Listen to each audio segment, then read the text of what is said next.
Good morning, all of you. I hope you are doing well. Today we are discuss about principle of treatment. आज हम यहाँ पर जो है principle of treatment के बारे में पढ़ेंगे। लास्ट क्लासेस में हमने जो है डिसीज़ के बारे में पढ़ा था, टाइप ऑफ डिसीज़ के बारे में हमने पढ़ा था और उन सभी का जो है हमने डिफरेंट डिफरेंट पैरामीटर के बेसिस पर हमने उन्हें क्या किया था, क्लासिफाइड किया था। तो देखिए यहाँ पर हम मान के चलो अगर किसी डिसीज़ कोई डिसीज़ हमारी बॉडी के अंदर हो जाती है तो तब हमें क्या करना है। तो देखिए यहाँ पर सबसे पहला जो पॉइंट है क्रू दी डिसीज़। सबसे पहले हमारा जो मेन मोटिव होगा वो ये होगा कि किलिंग द माइक्रो ऑर्गेनिज्म, यानी कि कोई भी माइक्रो ऑर्गेनिज्म जो हमारी बॉडी के अंदर इनसाइड जो प्रवेश किया है, ठीक है, चाहे वो बैक्टीरिया हो, फंगाई हो, ठीक है, चाहे वो आपका वायरस हो या फिर आपका अदर कुछ हो। तो यहाँ पर आप ये देखते हैं कि आप सबसे पहले क्या करने की कोशिश करते हैं कि अगर वो इन्फिडिस एजेंट है, ठीक है, टेकिंग प्रॉपर मेडिसिन, तो हमें क्या चाहिए, एक प्रॉपर मेडिसिन चाहिए सबसे पहले। तो जैसे मान के चलो कोई बैक्टीरियल डिसीजेज हमारी बॉडी की हुई है तो हम क्या करेंगे, हम एंटीबायोटिक जो मेडिसिन होती है जो मार्केट में हमें अवेलेबल होती है उनको हम क्या कर लेंगे, ले लेंगे। तो देखिए जो एंटीबायोटिक जो दवाई होती है वो एक्चुअली में करती क्या है, वो ये करती है कि जो बैक्टीरियल जो सिंथेसिस होती है, ठीक है, उनको जो ग्रोथ करने का जो प्रोसेस होता है उन्हें ब्लॉक कर देती है, ठीक है, और उनकी ग्रोथ नहीं होने देती है और उन्हें क्लिंग करने का जो वर्क हो वो वर्क स्टार्ट कर देती है। दूसरा आप यहाँ पर दूसरा जो मेथड बताया गया है वो ये बताया गया है कि टेक रेस्ट। एक्चुअली में क्या होता है कि जब हम रेस्ट लेते हैं, जब आराम हम हमारा शरीर आराम करते हैं तो क्या होता है कि हमारी बॉडी के अंदर जो एनर्जी होती है वो एनर्जी कंजर्व हो जाती है। और एनर्जी कंजर्व होने के साथ साथ, स्टोर होने के साथ साथ क्या होता है कि वो एनर्जी हमारा जो इम्यूनो सिस्टम होता है वो उस एनर्जी को यूज़ कर लेता है और वो ट्राई करता है कि वो क्या कर सके, कोई भी अगर बैक्टीरिया कोई भी माइक्रो ऑर्गेनिज्म हमारी बॉडी के अंदर प्रवेश किया कर चुका है तो उसे क्लीन करने का जो है कोशिश करता है। तो देखिए यहाँ पर तीसरा पॉइंट बताया गया है कि आप यहाँ पर क्या कर सकते हैं, मेडिसिन ले सकते हैं जो आपको जो पर्टिकुलर डिसीजेज जो आपको हुई है, ठीक है, उसको आपको क्या कर सके, आराम दिला सके। जैसे आप यहाँ पर देखते हैं कि भाई आपको मान के चलो आपको फीवर हो रहा है या बॉडी पेन हो रहा है, तो बॉडी पेन या फिर फीवर की आप मेडिसिन ले लेंगे और उन मेडिसिन से आपको क्या होगा, आपको आराम मिल जाएगा। अगर मैं प्रॉपर्टीज़ देखता हूँ मेडिसिन की, ठीक है, अगर हम कोई दवाई ले रहे हैं तो उसकी प्रॉपर्टी अगर हम देखते हैं, जैसे देख रही हैं सबसे पहला पॉइंट यहाँ पर क्या है, they could not kill the diseases causing microbes. तो देखिए सबसे पहले हम क्या नहीं कर पाते कि हम माइक्रोब्स के कारण जो है किल नहीं कर पाते, ठीक है। Medicine stop some viral process need for the survival microbes, जैसे पेनिसिल होता है, kill the bacteria and cure diseases cases by them. तो देखिए यहाँ पर ये बताया गया है कि जो मेडिसिन होती है ना, ठीक है, वो क्या करती है एक तरीके से आपकी जो है कोशिश करती है कि जो आपको जो पर्टिकुलर थिंग हुई है, ठीक है। अब देखिए यहाँ पर जैसे आप यहाँ पर देखते हैं पेनिसिलिन जो होती है वो एक एंटीबायोटिक बॉडी होती है और वो क्या करती है कि जो ये मेडिसिन जब आपकी बॉडी के अंदर जाएगी तो वो किल करने की कोशिश करेंगे। अब देखिए सेकंड पॉइंट यहाँ पर बताया गया है कि medicine should not kill cell of the human body. तो देखिए जो मेडिसिन आप ले रहे हैं, ठीक है, वो सेल को किल करने का वर्क नहीं कर रहे हैं।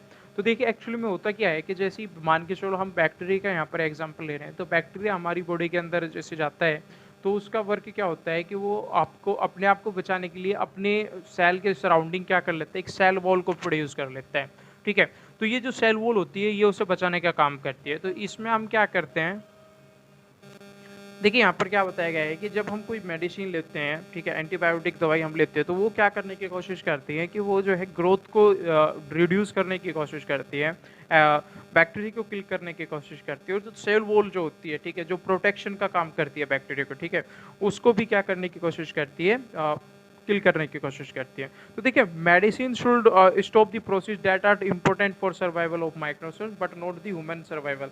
तो देखिए जो ये जो एंटीबायोटिक दवाई जो होती है, ठीक है, वो जो सेल्स हमारी बॉडी के आउटसाइड से जो इनसाइड हमारी बॉडी के अंदर आया है, ठीक है, उसी को किल करने की कोशिश करते हैं, हमारे सेलों को क्या नहीं होता है, नुकसान नहीं पहुंचाती है। और थर्ड पॉइंट यहाँ पर देखिए कुछ मेडिसिन ऐसी भी होती है, ठीक है, वो बहुत अच्छा वर्क करती है माइक्रोब्स के, जैसे as life process of Microsoft of some group, जैसे आप देख रहे हैं बैक्टीरिया हो गया इसमें similar, one single medicine can work for many of them, ठीक है, बहुत सारी चीज़ के लिए आप एक मेडिसिन को यूज़ कर सकते हैं। माइक्रोब्स ऑफ डिफरेंट ग्रुप जैसे बैक्टीरिया हो या वायरस हो गया है डिफरेंट लाइफ प्रोसेस इनकी होती है। Some medicine will not work for of them.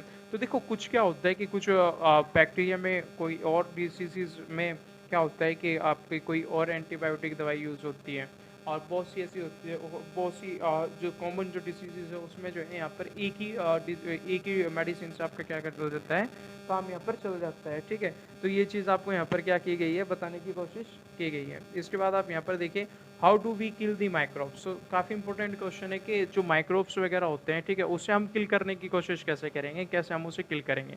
तो देखिए यहाँ पर क्या बताने की कोशिश किया गया है कि सबसे पहले आप यहाँ पर क्या करते हैं कि जो माइक्रोब्स होते हैं, ठीक है, उन्हें आप क्लासीफाई करने की कोशिश करते हैं और उन्हें आप जो यहाँ पर क्या करते हैं, डिफरेंट डिफरेंट कैटेगरी में आप उन्हें रखते हैं। जैसे आप डिफरेंट डिफरेंट कैटेगरी कौन कौन सी हो सकती है, जैसे आपका वायरस हो सकता है, बैक्टीरिया हो सकता है, फंगी हो सकता है, या फिर प्रोटोजोआ हो सकता है। ठीक है, तो हम इनमें सबसे पहले क्या करने की कोशिश करते हैं, जो माइक्रोब्स होते हैं उन्हें एक अलग अलग ग्रुप में हम रखते हैं। ठीक है, each of these group of organism will have some essential biochemical life process which is peculiar to that group and not share with the other group। तो यहाँ पर हम क्या देखते हैं कि जो हर जो ऑर्गेनिज्म होता है जिसे हमने यहाँ पर डिवाइडेड किया है, तो हर एक के जो चीज़ें होती है, ठीक है, बायोकेमिकल जो लाइफ होती है, जो प्रोसेस होता है, वो हर एक का क्या होता है, सिमिलर नहीं होता है, डिफरेंट होता है। ठीक है, these processes may take may be a pathway for the synthesis of new substance or respiration। This pathway will not be used by us either। जैसे कि आप यहाँ पर एग्जांपल के तौर पे यहाँ पर देख सकते हैं कि मान के चलो कोई सेल्स है, ठीक है, और वो न्यू सब्सटेंस बना रहे हैं by mechanism different from that use by bacteria. We have to find a drug that blocks the bacterial synthesis pathway without affecting our oven। तो यहाँ पर हम देखिए कुछ दवाई वगैरह हम यहाँ पर यूज़ करते हैं, ठीक है, जो क्या करने की कोशिश करते हैं, जो बैक्टीरियल जो सिंथेसिस होते हैं उन सिंथेसिस को रोकने की कोशिश करती है। This is what is achieve by the antibiotic that we have all familiar with similar there are drug that kill protozoa such as malaria parasites आप यहाँ पर देख रहे हैं। ठीक है, तो यहाँ पर आपको ये बताने की कोशिश की गई, जैसे आपका ड्रग्स वगैरह आप लेते हैं, ठीक है, जो दवाई वगैरह आप लेते हैं, ठीक है, वो क्या करती है, जो मलेरिया के जो पैरासाइट्स होते हैं, ठीक है, उन्हें भी क्या करने की कोशिश करती है, किल करने की कोशिश यहाँ पर करती है। अब देखिए यहाँ पर अभी तक हमने जो पढ़ा वो इतना इंपॉर्टेंट नहीं था, लेकिन अब जो हम पढ़ेंगे वो काफ़ी इंपॉर्टेंट है। तो देखिए ये क्वेश्चन पूछ भी लिया जाता है कि why making antiviral medicine is harder than making antibacterial medicine. ठीक है, देखिए वायरस जो होता है एक्चुअली में वो क्या होता है कि उसके पास सेलुलर ऑर्गेनिज्म नहीं होता वायरस। ठीक है, वायरस क्या होता है कि जैसे ही हमारी बॉडी के अंदर एंटर करेगा, ठीक है, तो वो जैसे ही एंटर करते हैं तो हमारे जो सेल्स मशीनरी है, ठीक है, उसमें वो एंटर कर जाता है। ठीक है, as they few biochemical mechanism of their own are difficult to make antiviral medicine. तो इसलिए क्या होता है कि एंटी वायरल मेडिसिन बनाना क्या हो जाता है, काफ़ी डिफ़िकल्ट हो जाता है। ठीक है, क्योंकि वहाँ पर जो वायरस जो यूज़ कर रहा है वो हमारे सेल को यूज़ कर रहा है। ठीक है, होस्ट जो है हमारी बॉडी के अंदर वो रहेगा और हमारी बॉडी से ही वो सारी चीज़ें लेगा।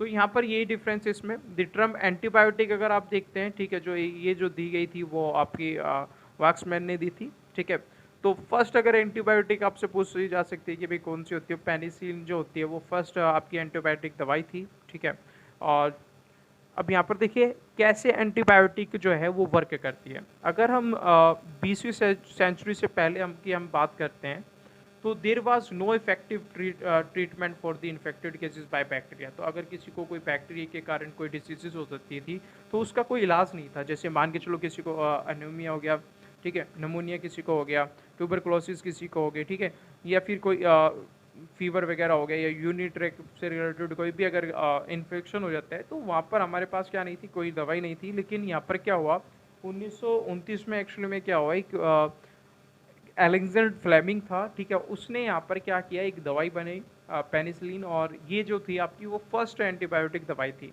तो एंटीबायोटिक जो दवाई होती है वो वर्क कैसे करती है, ये क्या करने की कोशिश करती है कि जो लाइफ प्रोसेस जो होता है, ठीक है, बैक्टीरिया का, उस लाइफ प्रोसेस पर यहाँ पर क्या करती है, उसके अगेंस्ट उसके खिलाफ वर्क करती है। They commonly block the biochemical pathway that are necessary for the bacteria.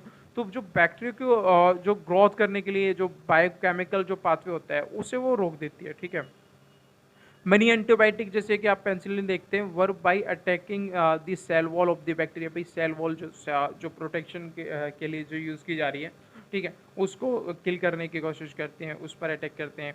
Antibiotic जो पेनिसिलिन होती है block the bacterial process build the cell wall. ठीक है, अब यहाँ पर bacteria therefore fail to build the cell wall and they stop multiplying and gradually die out. ठीक है, तो ये चीज़ आप यहाँ पर क्या रख सकते हैं अपने माइंड में ये आ सकते हैं। तो देखिए यहाँ पर जो नेक्स्ट क्वेश्चन है वो क्या है कि why prevention is better than cure. भाई आप जो है मतलब कोई डिसीज़ आपको हो रही है, ठीक है, उस डिसीज़ को होने से पहले अगर आप वहाँ पर उसे रोकथाम उसकी करना स्टार्ट कर दें, ठीक है, इलाज कराने से पहले, तो यहाँ पर ये बताने की कोशिश की है। तो देखिए यहाँ पर क्यों बेटर माना गया है कि even if the disease is cured, ठीक है, जैसे ही आप मतलब मान के चलो किसी डिसीज का आप इलाज करा रहे हैं, तो it's sign will the last forever, तो उसके जो साइन होंगे वो हमेशा रहेंगे, ठीक है। जैसे आप मान के चलो एक पर्सन है और वो कभी क्या हुआ है, चिकन पॉक्स से आपका जो है ग्रस्त हुआ है, ठीक है, तो इसका left by the balls will last forever, तो उसके कुछ छोटे मोटे से निशान क्या रह सकते हैं आपकी बॉडी पर जो है हमेशा के लिए रह सकते हैं। सेकंड पॉइंट यहाँ पर देखिए, prevention literally prevent the discomfort that the person otherwise has to suffer if he contract diseases. तो प्रिवेंशन यहाँ पर काफ़ी अच्छा बताया गया है। डिसीजेस में get transfer from one person to another person भी हो सकती है, ठीक है। अब मान के चलो एक पर्सन से दूसरे पर्सन में होगा तो काफ़ी नुकसानदायक हो सकता है। तो इसलिए उस डिसीज़ को पहले ही, अगर उस डिसीज़ को लोगों को होने से पहले ही रोक लिया जाए तो काफ़ी अच्छा यहाँ पर जो है माना जा सकता है, ठीक है। इसके बाद अगर हम याद देखते हैं, जो फोर्थ पॉइंट यहाँ पर इन्होंने बताया, there are many diseases for which there is no cure, ठीक है। बहुत सारी डिसीजेज ऐसी होती है जिसका कोई इलाज नहीं होता है, ठीक है। तो यहाँ पर आप जैसे क्रोनिक डिसीजेज आप देख रहे हैं, ठीक है, उनका कोई इलाज नहीं होता है, ठीक है। ये चीज़ आप अपने माइंड में याद रख सकते हैं, जैसे कि किसी को हार्ट फेलियर किसी का हो जाता है, कंजस्टिव हार्ट फेलियर हो जाता है, क्रोनिक रेनल फेलियर अगर हो सकता है, तो उसका कोई इलाज नहीं है। अब देखिए यहाँ पर वे टू प्रिवेंट डिसीजेज, कैसे आप किसी डिसीज को रोक सकते हैं। तो सबसे पहले यहाँ पे बताया गया है, prevent the spread of Microsoft, जो माइक्रोब्स होते हैं उन्हें आप रोक दो, ठीक है। तो सबसे पहला पॉइंट देखें यहाँ पर क्या बताया गया, जो एयरबोर्न माइक्रोब्स जो होते हैं उन्हें आप कैसे रोक सकते हैं कि आपका जो नॉइज़ है और जो माउथ है, ठीक है, जब आप खांसते हैं या छींकते हैं तो उस टाइम पर आप क्या कर सकते हैं, वहाँ पर आप कोई मास्क वगैरह आप यूज़ कर सकते हैं, ठीक है, उन्हें कवर करने की कोशिश करेंगे, ठीक है।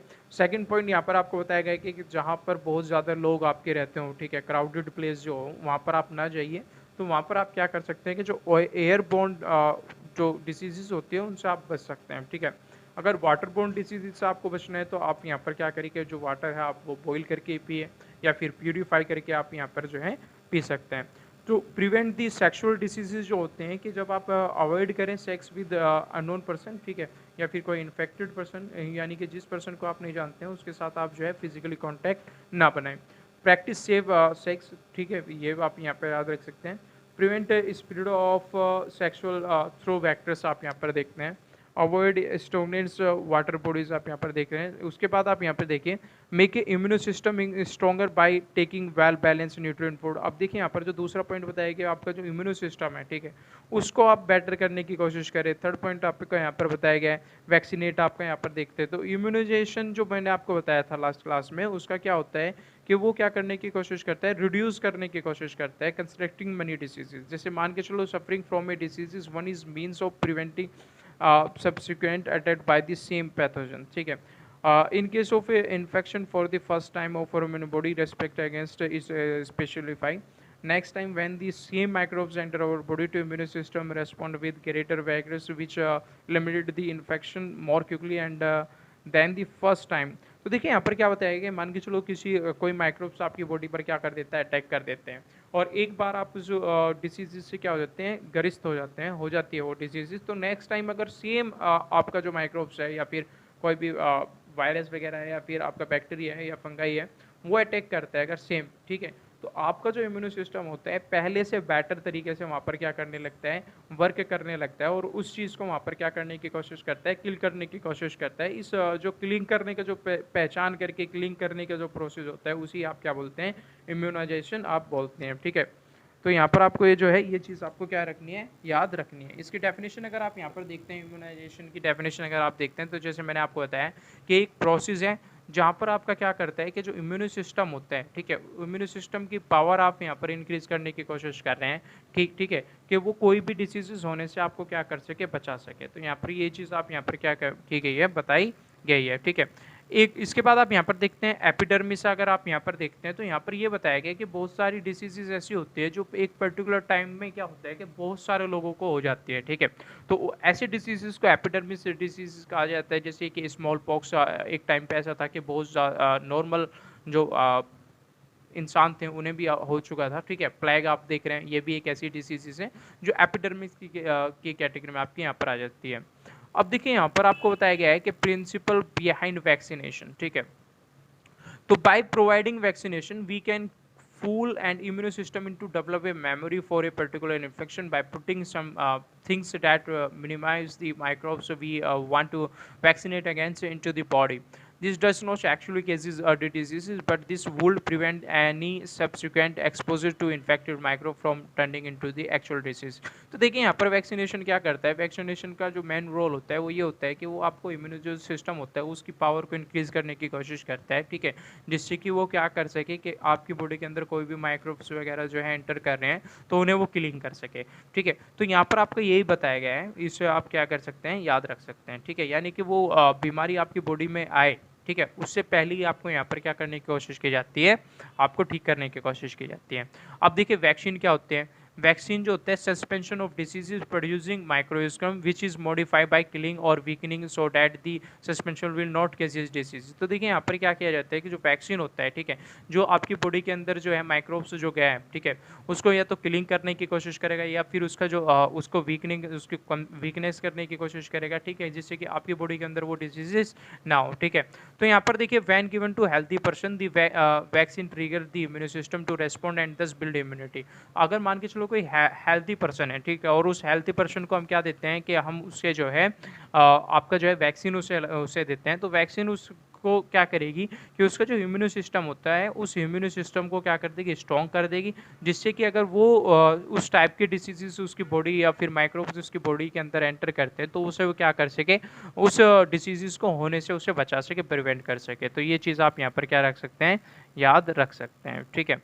A modified form microbes vaccine is initially injected in the blood body. This make the immune system of a person is strong against that microbe। तो जैसे मैंने आपको यहाँ पर बताया कि ये क्या होता है आपका कि कोई भी अगर माइक्रो ऑर्गेनिज्म आपकी बॉडी के अंदर इनसाइड प्रवेश करता है, ठीक है, तो ये उसे क्या होने की कोशिश करते हैं कि उसे जो है यहाँ पर किलिंग करने की कोशिश करते हैं। और किलिंग किसके थ्रू यहाँ पर कराया जाता है, ये किसके थ्रू कराया जाता है, इम्यूनो सिस्टम के थ्रू किया जाता है। यानी कि आपकी बॉडी की जो इम्यूनिटी होती है उस इम्यूनिटी को यहाँ पर क्या किया जाता है, बढ़ाने की कोशिश की जाती है, और इसी प्रोसेस को आप यहाँ पर वैक्सीनेशन प्रोसेस बोलते हैं, ठीक है। तो यहाँ पर आप ये याद रख सकते हैं